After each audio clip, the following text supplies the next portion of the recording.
ɗo ko por nene wiyete pooru kesso ko ɗemgal soso ko liƴƴi yungete fota kono gila ɗi duuɓi feƴƴuɗi sukaɓe ɗuuɗuɓe hino rewrude o pooru ngam etagol no yaara leyɗe porto. Mamadou Saliou Bari hino tawa e ɓen sukaɓe yewɓe yilta.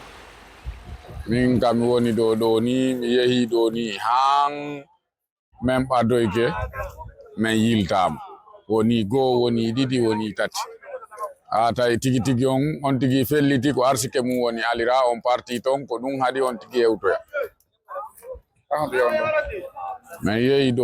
min yehi han Libye deuxième position min yehi ɗo min on premier position mi yehi ɗo Algérie mi artirama immike ɗo kadi mi yehi ha Libye mi artirama mi yehi ɗo kadi ha Maroc mi artirama laabi tati ni min mari ko min holla ɓe ɗum ɗon kala wo faalaɗo yawgol leyɗe porto toro Allah yo Allah ulanɗon wallu ɗum ara ukkaki ka maire ɗo e yahugol ka ndiyan to.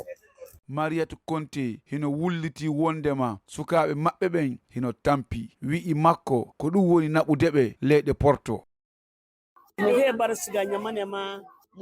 Sukaɓe ɗuuɗuɓe yehi, ɓiɓɓe ɗimmoɓe amen yehi, ɗuuɗuɓe e maɓɓe maayo yiton. Ko waɗi ɗum sabu golle ala ko leydi, sabu mo be hino hiɗi ko mum. Si golle hino woodi goto yaata, sabu ko himɓe yahanta leyɗe porto kon fof hino ɗo, kono golle ala. Sina ɗum goto yaata maayoya e nder ndiyam. Nene ma hiyata furema, baben ma hiyata furema. Welaafi yo Dumbuya wallitomi.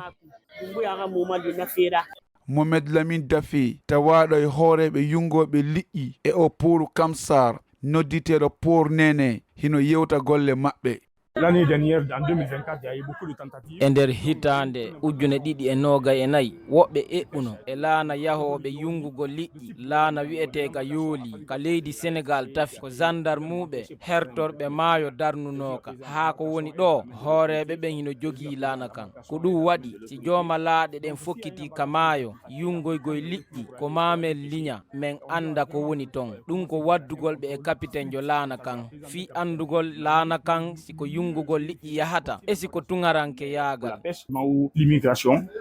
Kono fewndo hande hooreɓe Kamsar hino ƴetti peeɗen fof ngam haɓugol o alhaali sabu e komin humpiti kon e ndu lewru nayi ɓuru feƴƴundu sandarmuɓe maayo nanguno laana e ko lewru jeɗɗaɓuru kadi ɓe nangi laana goo e fokkitanɗe 5 haɗama e ngo maayo. Momar Jonga Siba, Iwɗo Kamsar, RFI.